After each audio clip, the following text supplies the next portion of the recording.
Ed and Winry. They have some amazing dialogue together and some very funny ones. Was there any time when either Caitlin recorded before you and you heard what she said and you just cracked up, or something that was said or dropped that you just lost it with? Yes. You know what, you guys? When you're recording separately, like I was talking about, there's a good side and a bad side to that. The good side is that you can hear the other actor and you can play off of them. And so you have someone to play off of. And that's fun. That's always fun. The downside is, well, I should say rather, the good side of recording first is that you get to set the tone. Right? If I want to do a line a certain way and I record first, then whoever comes after me is going to have to respond to the way I said to my line. They're kind of narrowed down in their options. You know what I mean? Like if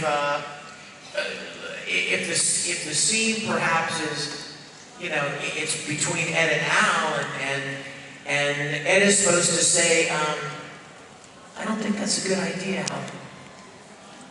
And then Al's supposed to say, but I really think we should do that. I really think we should do it, brother. Right?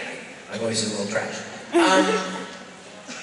When I go in to record my line, if I say, I don't think that's such a good idea, Al, it's going to dictate how he responds. He can't go, but I think we should do that. No, he'd be like, but I think we should do it, brother. See what I'm saying? The response is going to be different. So if you record first, you get to set the pace and set the tone a little bit. But there's nobody else there, so it's kind of a trade-off. But as far as Caitlin's concerned, I love Caitlin to death, and there were a lot of fun moments with Caitlin, with Ed and Winry. Yes? Yes, sir? I came all the way from America just to see you, so... No, you did not! Really? Come on, man. Woo! Let's find it out. What's your name?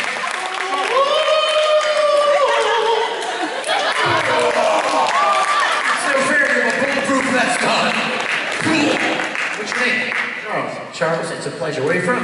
Reno, Nevada. Nice, nice. Who are you with? That's my wife, Alice. Hi, Alice. You guys give some love to these Americans. This is a great thing. She's going to be American. She's actually from Simmons. Oh, nice, nice. Well, I'm so glad you guys are here. Do you have a question? Yeah, we were very big. I wanted to get into voice acting. So I figured that a lot of people who want to get into it too would want to know the basics and like what kind of schools to go to, what kind of the business side too, like how to find a manager or an agent. Good question. Thank you. Thank you. I'm glad you're here. We talked a little bit about this yesterday, about getting into voice acting, but he brought up a couple of other things that I will touch on. Getting an agent. That's not easy, but it's sometimes not necessary. I didn't have an agent for 20 years. I mean, I was in Texas. Texas is a right-to-work state, which means that if you audition for something and you're good and you sound like you're the best guy for the role, you're going to get cast. It doesn't matter if you have an agent. It doesn't matter if you're with a union. That's not important. But there are other places like Los Angeles where you'll never even hear about certain auditions because you're not with an agent. Because the companies send the auditions to certain agencies, and then the agencies send out the actors that they think would fit that role to audition. So there's a lot of productions that you would never even hear about. You wouldn't even know they were going on unless you were with an agency that knew about it. As far as schooling is concerned, you guys, I don't know that there's any place in particular that's like voice acting school. But there are plenty of places that you can get acting training, instruction, and classes. In theater. Theater, acting, and acting. And finally, acting. I'm serious. How many of you guys remember when dubs, American English dubs, I should say, were really bad? Yeah. Some of the old school people, you know what I'm talking about. Yep. Do you know why they were so bad? Because the people that were doing them were not actors.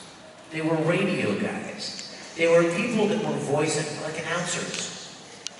Because when the English companies decided they wanted to dub something into English, they thought, who better to get than somebody who knows how to work a microphone? Somebody who knows how to, how to control their voice and make a real resonant sound and do that thing. Those microphones and those recording. And so they would cast those people to play these characters, which was fine until the character had to act. Until the character had to fall on the floor sobbing because they lost their mom, or because the character, was terrified because they were being hung out over a ledge, or because the character was laughing hysterically, whatever it was. These guys were not trained to be actors, so they couldn't really capture that kind of performance. Well, then about 15 or 20 years ago, somebody had a brilliant idea. Why don't we cast actors to play these characters? I'm never going to be a DJ on a morning radio show because I don't have that kind of voice. But I can act different kind of characters. So that was when voice acting took a real dramatic turn for the better. It was when they started casting actors. So while there is not, you can't go to a college and major in voice acting. You can certainly major in theater. You can certainly concentrate on acting and performance, voice and diction, things that will help you become good at what you do. Every voice actor I know, with the exception of 2 people, I know probably most of the people in the voice acting world, and of all of the voice actors, there are 2 of them that I know that don't have any acting experience or training. All the rest of them have been studying acting and performing as actors for years and years and years. And I'm one of them.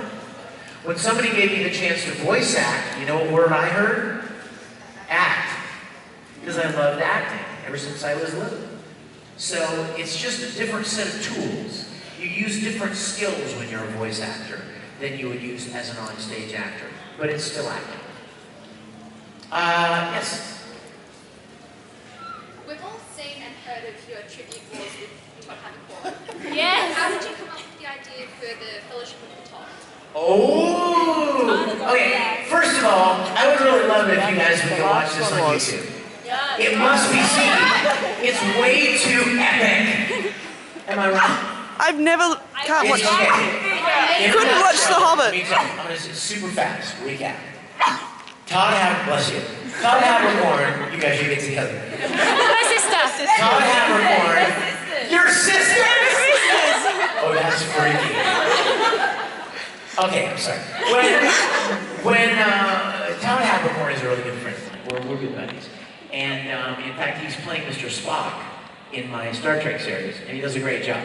But we were working on something one day, and I said to him, you know what, Todd, I'm going to make a tribute video for you, just to bring some more attention to you.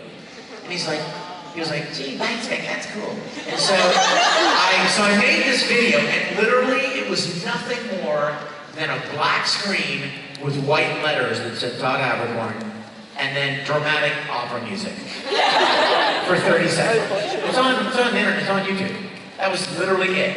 His name fades out, right? And then it fades out. It was just a joke. Well, Todd thought he's gonna make one back.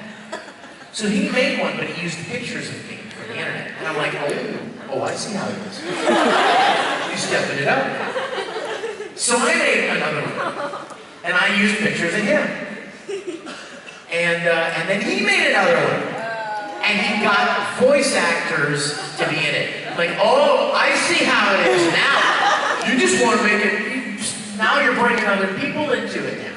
Stepping it up. So I made one that I think still is one of the best ones ever. It was the Todd Havercorn action figure. It was the funniest thing, you guys. And I made up an original jingle for it. Michael Dorn, who plays Worf, is in the commercial. Richard Hatch from Battlestar Galactica. It's a funny commercial. It's online.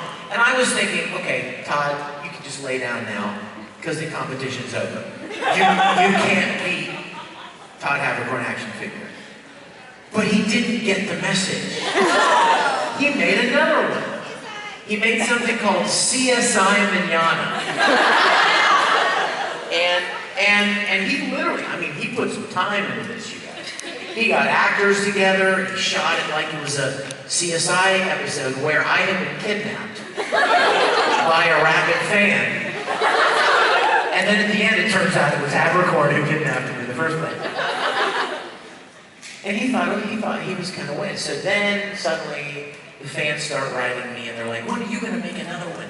When are you going to make one? And I wasn't going to. But I thought, you know what? I need to bury this guy once and for all. I need to let him know what's up, right? So I made the most epic, am I wrong? The most epic tribute video ever. It's called Todd of the Rings.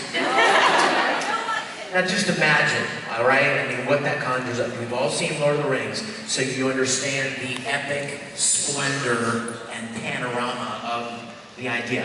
And the idea was that, remember the action figure from the Todd Habercorn action figure? I gold-plated it. And I play Frodo, and I wear it around my neck. And I have a mission to get it back to Mount Doom and throw it in and destroy it so that the power of the Todd is destroyed forever. We had people in the most amazing cosplay. We had the whole fellowship, special effects. We have shots of Gollum. I'm precious. But he's holding the Todd action figure. I mean, it's epic. Music. Mary Elizabeth McGlenn, a very well-known voice actress, she does a perfect Kate Blanchett. Before the age of M. But she does the whole narration thing. It's amazing. Check it out. Online, YouTube, Todd of the Rings. And he tried to do something after that. It was like, what a waste of time. I mean, you just don't touch Todd of the Rings. That's just it. But anyway, check it out. You guys, I'm getting the wrap it up signal. Again, we've run out of time. I love you so much. I'm so glad you guys are here. I'm going to head back over to my table. If I haven't gotten to meet you, please come over and... What? If I haven't gotten to meet you, please come over and say hello. If I have gotten to meet you, please come over and say hello again. And I'll see you guys later. Thank you so much. I love you.